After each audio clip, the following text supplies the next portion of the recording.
पंजाहारी कर्मीगण भक्तिमती मा এবং নারায়ণ ছেলেদেরকে সবার চরণে আমার যথাযোগ্য স্থানে প্রণাম আনন্দ জয়গুরু জয়গুরু ছোটো ছোটো বাচ্চাদেরও জয়গুরু। आज जो 24वां दिन है आत्म परिक्रमा का सिलसिला में अपना उपजना केंद्र नंबर 4 का तरफ से हम लोग सब मिलके नारायण समुदाय सब मिलके हम लोग ये आयोजन किया है। तो जो आए हैं सबको मैं हार्दिक क्या बोलते हैं स्वागत करता हूँ। जो मैंने बोलने के लिए बोला है मैं तो बहुत दिन हुआ मैंने दिखा लिया है, लेकिन अनुभव उतना नहीं है, मुझे काम नहीं करता हूँ, कुछ भी नहीं करता हूँ। तो जो भी है तो जितना भी मेरे समझ में आया है तो मैं कुछ बोलने का कोशिश करूँगा। सबसे अच्छा है मैं कुछ दिन पहले एक जाजन मतलब इसमें से व्हाट्सअप में एक मैसेज आया था मेरे पास, बहुत अच्छा लगा। मैं जो भी कुछ बोलूँगा वो मेरा लिए नहीं बोल रहा हूँ, that is my self introspection बोल सकता है, या जो भी बोलता हूँ मैं मेरा लिए बोल रहा हूँ, दूसरे का लिए नहीं बोल रहा हूँ। मैं अभी भी समझता हूँ कि मेरे को कुछ आता नहीं है, तो इसीलिए मैं किसी को जितना है मैं बोलने की कोशिश करता हूँ। मैं एक जाजन आया था इसके केवंझार से एक दादा आया था आश्रम में। उन्होंने उनका बेटा नौकरी के लिए प्रयास कर रहा था, परिवार में आय बहुत कम था और विभिन्न पारिवारिक समस्या और बाधाओं के बीच जीवन गुजर रहा था। उन्होंने स्थिर जीवन प्राप्त करने के लिए आशीर्वाद की प्रार्थना की। उस टाइम जो आचार्य देव ने जो बोला था उनको उसी को मैं रीड आउट करूँगा, क्योंकि आचार्य देव का बात है कोई मैं इधर हो जाता है उल्टा सीधा हो जाता है तो ठीक नहीं है। इसलिए मैं जो आचार्य देव ने कहा मेरे को बहुत अच्छा लगा, वही मैं रीड आउट करता हूँ। जोता धीरे आचार्य देव ने कहा, आचार्य देव ने कहते हैं मैं कई लोगों को ये बात बार बार कहता हूँ कि सही भावपूर्ण इष्टवृत्ति का क्या कर सकती है उनके पास। मैं नहीं कह रहा हूँ, ये विज्ञान कह रहा है, विज्ञान के रिसर्च पेपर पढ़कर देखो। जब भी तुम्हारे जीवन में अवसरों का दरवाजे नहीं खुल रहे हैं तब समझो कि इष्टवृत्ति सही तरीके से नहीं की जा रही, वो तुम्हारी यांत्रिकता का एक अभ्यास मात्र है, मैकेनिकली डन एक प्रैक्टिस है ओनली, उनका कहने का मतलब है। सच्ची आकुलता के साथ एक बार कोशिश करो अपने अंतर की भावनाओं को उस तीव्रतम स्थान पर लेके जाओ, अवश्य सफलता मिलेगी। 1000 बार करोगे 1000 बार सफल होगा। मैंने इस बार बार परखा है, कोई बार प्रत्यक्ष देखा है जिसकी नौकरी होने वाला नहीं थी उसकी नौकरी हुई, जिसका बच्चा होने वाला नहीं था उसका बच्चा हुआ, अवश्य होगा।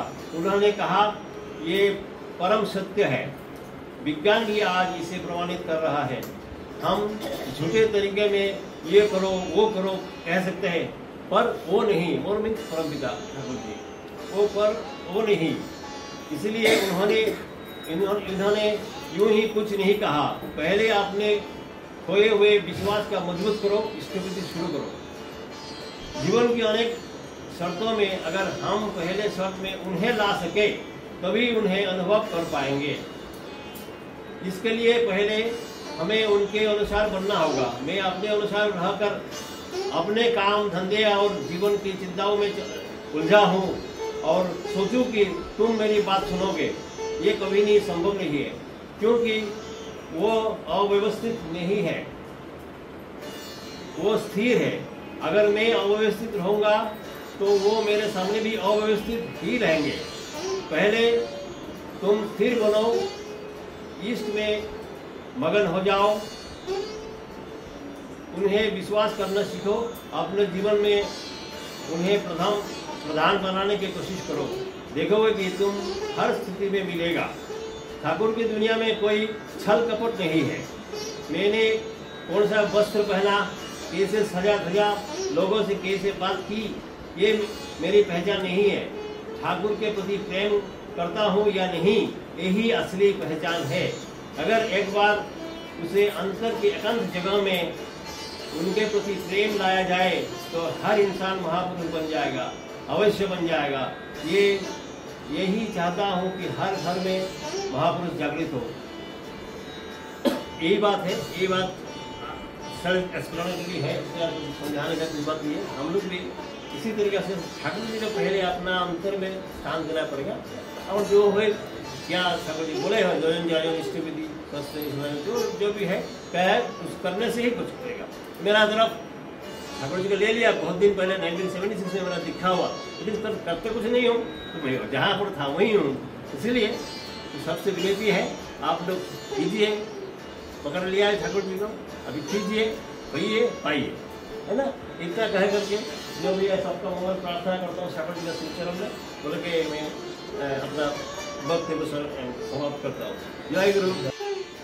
उपस्थित सभापति, गुरु भाई, गुरु माताओं, छोटे छोटे भाई बहनों को मेरा हार्दिक गुरु नमस्कार। तो ऐसा नहीं, बहुत सारे प्रवीण एसपीआर हमसे ज्ञान में अच्छे खासे, लेकिन शायद गुरुजन केंद्र के हिसाब से मैं थोड़ा बहुत जागृत करने की कोशिश करता हूँ। तो पहले तो एक एप्रिसिएशन मैं बिहारिदा के लिए दे देता हूँ। बिहारिदा, आप आज के तारीख में भी बहुत अच्छा आप कीर्तन करते हैं, आपको ये चीज़ ध्यान में रखना चाहिए। तो ऐसा मेरे बहुत दिनों के बाद अच्छा लगा कि ठीक है चलो ये कीर्तन हुआ बराबर सुर पे और लोग शायद झूम गए। पॉइंट नंबर 2, जहाँ पे भी हम बोलते हैं कि ठाकुर जहाँ पे भी सत्संग होता है, ठाकुर वहाँ पे उपस्थित होते हैं। जहाँ से शंख ध्वनि से लेकर आखिर का ध्वनि तक वो वहाँ पे रहते हैं। जो लोग गान कीर्तन करते हैं वो तो ऐसा झूमते ही हैं, जो लोग कुछ भी नहीं करते उनके लिए कम से कम ठाकुर का सानिध्य उस समय के लिए, उस समय तक उनको लाभ होता है और शायद उसमें से हम बहुत कुछ सीख सकते हैं। कम से कम उनका स्पर्श हम अनुभव अपने अंदर में कर सकते हैं। उस हिसाब से आएंगे तो शायद हमको खुशी मिल जाएगी। इसके बाद आज से कुछ दिनों पहले मैं किसी व्यक्ति विशेष की आलोचना नहीं करना चाहता, लेकिन मेरा कुछ छोटा छोटा ऑब्जर्वेशन है। जब मैं किसी के साथ में रहता हूँ, एक दो तो आज जिस गृह में हो रहा है उन दंपति के बारे में थोड़ा सा ऑब्जर्वेशन मेरा है। मैं आज से कुछ दिन पहले एक दादी में बोला था कि जब आज से बहुत दिन पहले मैं कहीं पे बैंगलोर पे एयरपोर्ट पे आचार्य लोग जो गुजरे थे आपने मतलब पौराणिमा के साथ में, वो कैसे इंतजार किए कि जब तक वो नहीं आए, वो सिक्योरिटी चेक क्रॉस करके उस तरफ नहीं गए। त्रिपुरा में जब गए रिसेंटली, जब उनको स्टेट गेस्ट ऑनर दिया गया, उस टाइम भी वो उनके इंतजार करते रहे। आप सब लोग जान के आश्चर्य होंगे, मैं तकरीबन 1-1.5 साल से पालमा का को साथ में लेके जाता हूँ। अभी भी जब हम नीचे में वो एयरटेल ऑफिस के सामने में जब मैं कार आके रोकता हूँ, मैं थोड़ा दूसरा तो आके कार रोकता हूँ, पालदा आज के तारीख में शायद ये नहीं होंगे, उसके बाद में शायद हमको डांटेंगे नहीं क्यों बताया होगा, लेकिन पालदा आज के तारीख में भी पालमा के गाड़ी का दरवाजा खोलते हैं। मेरे को ठाकुर का वो बानी याद नहीं है, लेकिन उसका मतलब इसमें यही है कि अगर तुमको छोटी जैसा स्वामी जैसा मतलब ऐसा बीवी चाहिए होगा तो तुमको भी खुद को राम के जैसा बनाना होगा। तो ऐसा बनाना शायद मुश्किल है, मेरे को बानी याद नहीं आ रहा, लेकिन शायद उसका ये है। तो मैं उनके बीच में छोटे छोटे लोग जो भी देखता हूँ, पाता अपने आप को बहुत हम्बल होकर प्रेजेंट करते हैं, लेकिन कुछ चीजें हैं जो हम बड़ों के साथ से हम उनसे सीख सकते हैं कि ये शायद गुनाहों उनमें हो सकता है। मैं बहुत बार देखा अपने वाइफ को भी बोला कि हम शायद 2011 में मैंने पहला गाड़ी खरीदा था और आज तक मैंने कभी तुम्हारी ना गाड़ी का दरवाजा नहीं खोला, क्योंकि शायद मैं कोई ड्राइवर भी हूँ उस गाड़ी में, तो शायद इसलिए मैं कभी खोल नहीं पाया। लेकिन तुमको तुम्हारा खोल के बैठा, मतलब गाड़ी का दरवाजा खोल के बैठा पड़ता, लेकिन पालना वो बोलती है तुम कुछ सीखो, लोगों से कुछ सीखना चाहिए। मैं थोड़ा बहुत ह्यूमन क्वालिटी बड़ों से करना चाहिए।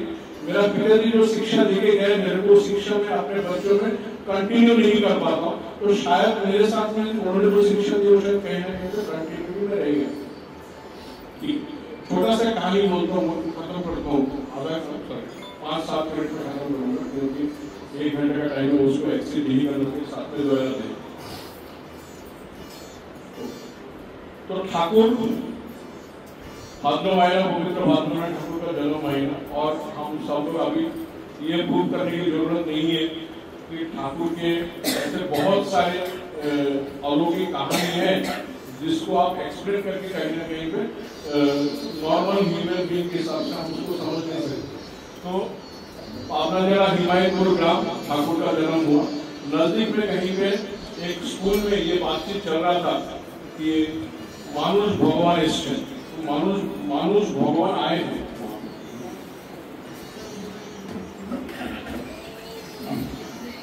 मानुष भगवान आए हैं और उनको देखने जाना है। तो जो टीचर है वो टीचर बोल रहे हैं कि देखने जाना है। उसमें से लड़का वो चीज को पकड़ लेता है कि मानुष भगवान को देखने जाना है। रात के टाइम पे जब सब लोग सो जाते हैं वो जेब में थोड़ा बहुत पैसा लिए अपने घर से भाग जाता है। भाग के वो नदी क्रॉस करके दूसरे दिन सुबह को उस गांव में पहुंच जाते हैं, हिमायतपुर गांव में। जहाँ पे वो पहुंचते हुए पेट के नीचे देखते हैं कि एक इंसान खड़ा है। तो उसको पूछता है कि तुमने देखा है क्या मानुष भगवान होता है? तो वहाँ पे काम को आगे वाले चले वहां भी नहीं मिले। तो लड़का थोड़ा आगे गया, जाके देखा कि हाँ ऐसे सब फोटो में बताया गया जो इंसान पीछे था, आगे जो रास्ता दिखा है सामने वही बैठा। तो उसको समझ में नहीं आया कि मेरे साथ में मतलब ये आज के दिन क्या हो रहा है, सच में हो रहा है सही नहीं हो रहा है। तो थोड़ा सा ठीक है। उसके एक टाइम के बाद में वो लड़का वहां पे रहता गया।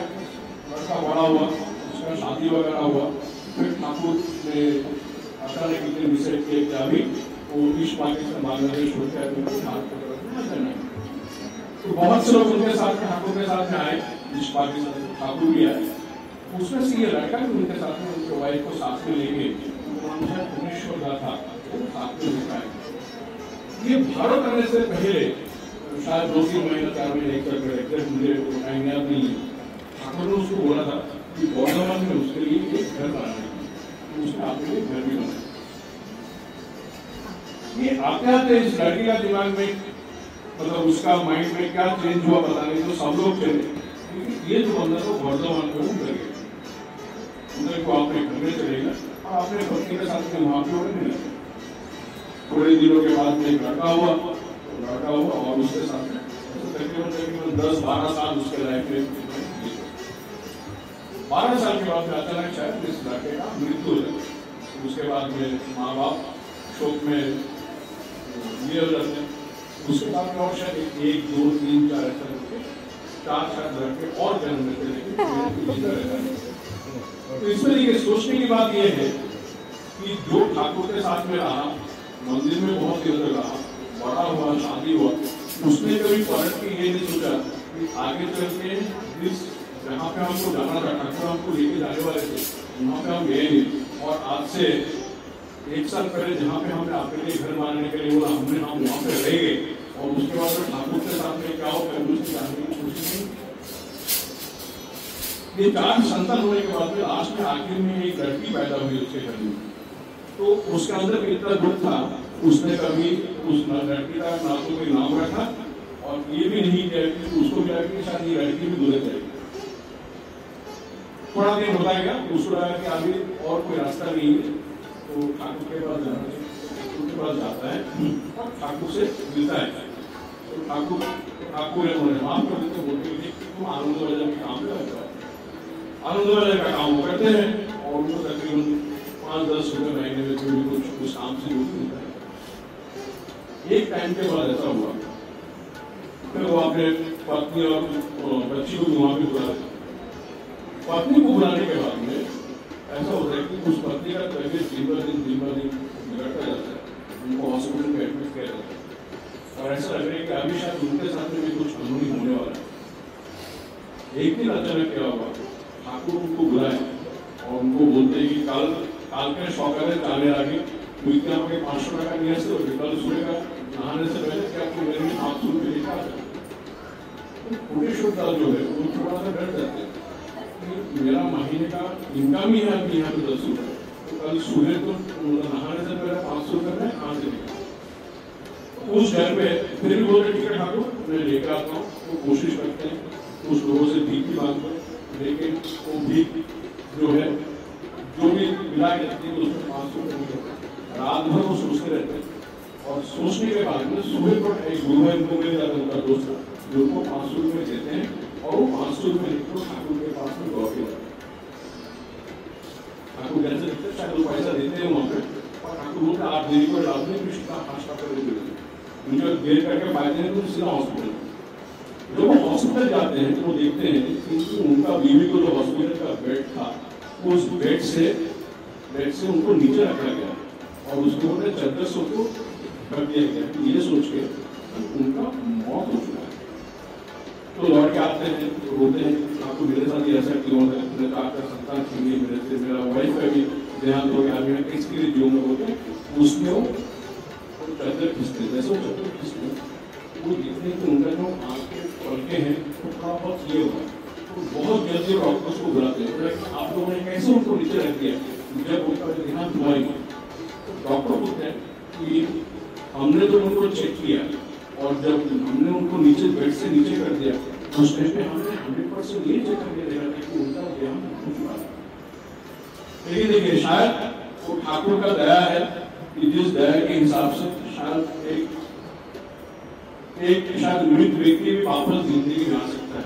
लास्ट एक कहानी बोलूंगा, मेरा कहानी जो मैंने मेरा पिताजी से सुना था। एक आदमी था एक गांव में, बहुत बीमार था और गुजरने के रास्ते में एक व्यक्ति दादा थे जो उस रास्ते से गुजर रहे थे, तो उन्होंने लोगों ने उनको सवाल किया कि इसने तो रिक्शा वगैरह सब किया फिर भी क्यों इसका ये हाल है। तो ऋतिक दादा को थोड़ा सा ये हो गया, उन्होंने कहा कि उस घर पे चले गए, उस बिस्तर पे बैठे और वहां पे ठाकुर का नाम जपना चालू कर। ठाकुर बोलते नाम है वो नाम ही अभेद। तो ना तो अभी इस बंदे का मौत हुआ है, ना तो ऋतिक दादा वहां से हट रहे। एक टाइम ऐसा आ गया, घर के बच्चों को लगा कि अभी शायद पिताजी को जाने देना चाहिए क्योंकि उनको तकलीफ बहुत हुआ। लोग शायद ठाकुर के पास वापस गए, बोले कि ठाकुर ऐसे सिनेरियो है, तो ना तो पिताजी का जान जा रहा है, ना तो आता है बिस्तर छोड़। तो बोलते कि तुम काम करो, चेक करो कि कभी तो कभी बिस्तर छोड़ के जाते होंगे। बोला कि नहीं ठाकुर कभी बिस्तर छोड़ के जाते हैं। बोले सुबह का शौच के लिए तो जाते होंगे। बोला कि हाँ। तो जाने के लिए क्या करते हैं, बोला आपने कपड़ा जो धोती वगैरह उसी में डालते जाते हैं। तो बोला आप एक काम करना, कल सुबह को जब वो शौच के लिए जाएंगे उनका धोती वगैरह जो है जो भी कपड़ा बिस्तर पर रखे गए उनको नीचे कर देना, देखा कि तुम्हारा जाने का सदगति हो जाएगा। तो देखिए फिर आखिर में वही हो, तो जिस कपड़े पहन के शायद हम यहाँ पे आते हैं उस कपड़ों में ठीक सही तरीके से वो नाम किया जाए, उसका शायद ये उस कपड़ों में